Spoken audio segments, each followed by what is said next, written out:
안녕하세요, 랜덤TV입니다. 오늘 소개할 영상은 원피스 1028화 자세한 분석 영상입니다. 처음 장면은 오니가시마성 네빈실 CP0의 전화통화로 시작되는데, CP0는 카이도가 아닌 두 번째 용이 눈앞에 나타났고, 그건 베가펑크가 만든 악마 열매가 틀림없다고 말합니다. 그리고 CP0와 통화하고 있던 로브루츠는 세계정부에 지령을 전달하는데, 첫 번째 지령은 만일 카이도가 패배했을 경우 와노쿠니는 정부가 직접 지하에 두기로 했다는 계획으로, 함선은 이미 와노쿠니로 향하고 있다며 카이도가 질 가능성을 물어봅니다. 루츠의 말에 CP0는 전투 전에 3만 vs 5,400명의 대결이었지만 현재는 1만 2,000명 vs 8,000명의 전투가 됐다며, 전투는 흥미로워졌지만 카이도가 쓰러지는 모습은 상상이 안 된다고 전합니다.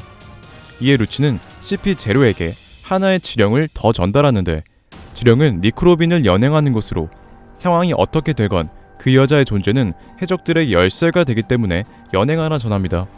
이렇게 세계정부의 계획이 본격적으로 드러났는데, 현재 와노쿠니로 향하고 있는 함선에는 해군대장 로큐규와 해군 특수과학부 SSG가 타고 있을 것으로 추측하고 있는데요. 제가 그렇게 생각한 이유로는 원피스 1부와 2부의 평행이론과 세계정부는 카이도가 패배할 시 카이도와 밀짚모자 적단 그리고 최악의 세대까지 모두 붙잡을 예정으로, 현재 와노쿠니에는 사왕 카이도의 백쇄 적단, 밀짚모자 적단과 최악의 세대 그리고 미지의 사무라이가 있으므로 최강 전력 해군 대장과 최강 병기 SSG를 보내지 않을까 생각되네요. 또한 현재 원피스는 1부와 2부가 평행이론을 달리고 있는데, 원피스 2부는 원피스 1부 스릴러바크 에피소드와 최악의 세대가 등장했던 샤본디 제도와 비슷한 점이 많아, 원피스 1부 샤본디 제도에서 루피와 최악의 세대를 잡기 위해 해군대장 키자루와 베가펑크의 병기 파시피스타가 등장했던 것처럼, 원피스 2부 와노쿠니에서는 새로운 해군대장 로큐규와 베가펑크의 병기 SSG가 등장하지 않을까 추측하고 있습니다. 이렇게 강력한 전력이 와노쿠니에 오고 있기 때문에 루피는 사왕 카이도를 이기더라도 많이 지쳐있어 누가 도와주지 않는 이상 꼼짝없이 당할 수밖에 없으며, 니크로빈의 연행도 막지 못할 것으로 보이는데요. 하지만 저는 베가펑크의 인간병기 SSG가 세계정부 몰래 밀짚모자 적단을 도와줄 것으로 생각하고 있습니다.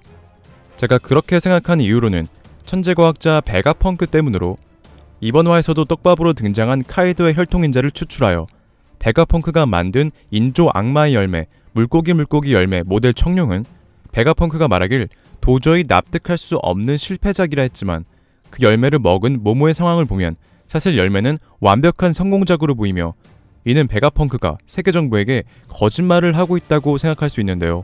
또한 프랑키가 베가펑크의 고향 미래국 벌지모아 섬에 보내졌을 때, 천재과학자 베가펑크는 추운 벌지모아 섬 사람들을 위해 섬 전체를 따뜻하게 만드는 토지 난방 시스템을 개발하려 했지만, 베가펑크의 머릿속의 완성도를 현실이 따라오지 못해 모든 사람을 편하게 해주지 못해 울었다고 하며, 이러한 떡밥으로 베가펑크라는 인물은 선한 인물로 보입니다.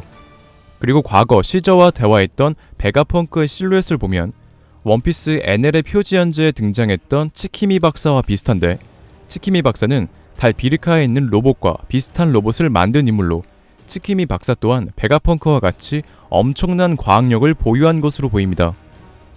여기서 저는 치키미 박사가 달이 그리워 달을 구경했다는 이유와 치키미라는 이름의 뜻이 달을 보다 라는 뜻을 가졌기 때문에 치키미 박사는 과거 달에서 내려온 달의 일족이 아닐까 생각되며, 치키미 박사와 비슷한 실루엣 그리고 과학력을 보유한 베가펑크 또한 코즈키, 시모츠키, 루나리아 일족, 하늘섬 사람들과 같이 달과 관련 있는 일족이 아닌가 추측하고 있으며, 현재 달과 관련된 인물 대부분이 루피를 도와주고 있는 전개에서 원피스 1부 샤봉디 제도에서 베가펑크의 인간병기 바솔루미 쿠마가 밀짚모자 적단을 도와준 것처럼, 원피스 2부에서는 베가펑크 인간병기 SSG 또한 밀짚모자 적단을 도와주는 전개로 가지 않을까 추측하고 있습니다.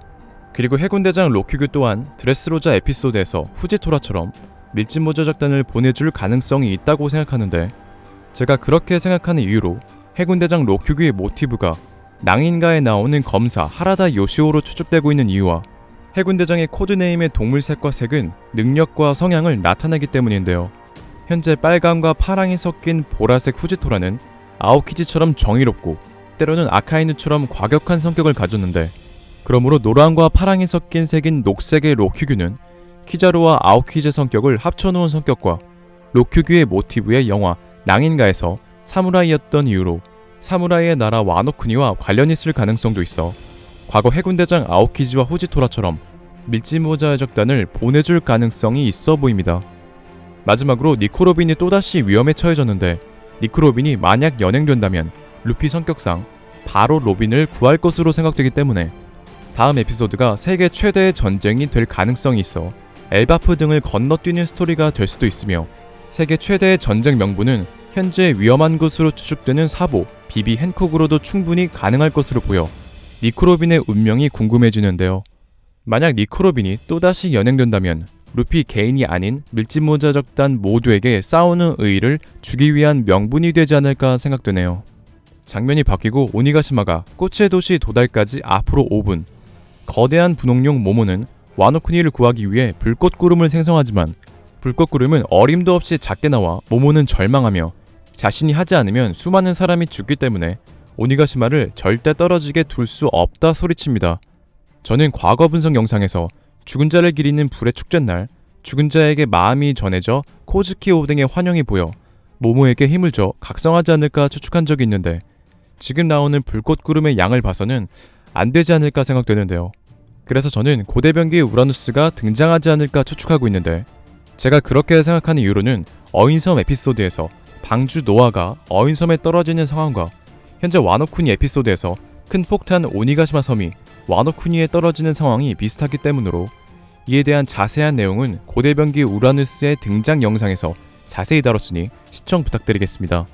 장면은 라이브 플로어 상디와 퀸의 전투가 한창인데, 상디는 계속 몸에 이상함을 느끼고 퀸은 수트를 입으라고 재촉합니다. 하지만 상디는 계속 거절하고 퀸을 공격하지만 퀸의 맷집은 엄청나 상디는 힘들어하는데요. 이어 퀸은 1억 년 이상 세계를 지배한 왕 공룡의 힘을 보여주겠다며 브라키오 자우루스라는 기술을 선보이는데, 퀸의 기술은 몸에서 머리와 목, 꼬리가 한꺼번에 분리되는 기술로 퀸은 마치 뱀이 되어 상디를 압박하고 조입니다. 퀸의 공격에 상디는 전신의 뼈가 부서지지만 이상하게도 상디의 몸은 움직여졌고 뼈까지 다시 붙는데요. 또한 칼을 휘두르는 퀸의 공격을 맞지만 칼이 부러지며 드디어 상디의 혈통인자가 각성을 알렸습니다. 저는 현재 상디가 레이드 슈트를 입음으로써 혈통인자를 완전히 각성한 것으로 생각하고 있으며, 상디가 루나리아 혈통인자 때문에 화염을 발화할 수 있고 그 온도는 화염보다 뜨거워져 흑염을 일으키지 않을까 추측하고 있습니다. 이에 대한 자세한 내용은 1028화 리뷰와 분석 영상에서 자세하게 다뤘으니 시청 부탁드리겠습니다. 오늘의 영상은 여기까지입니다. 시청해주셔서 감사합니다.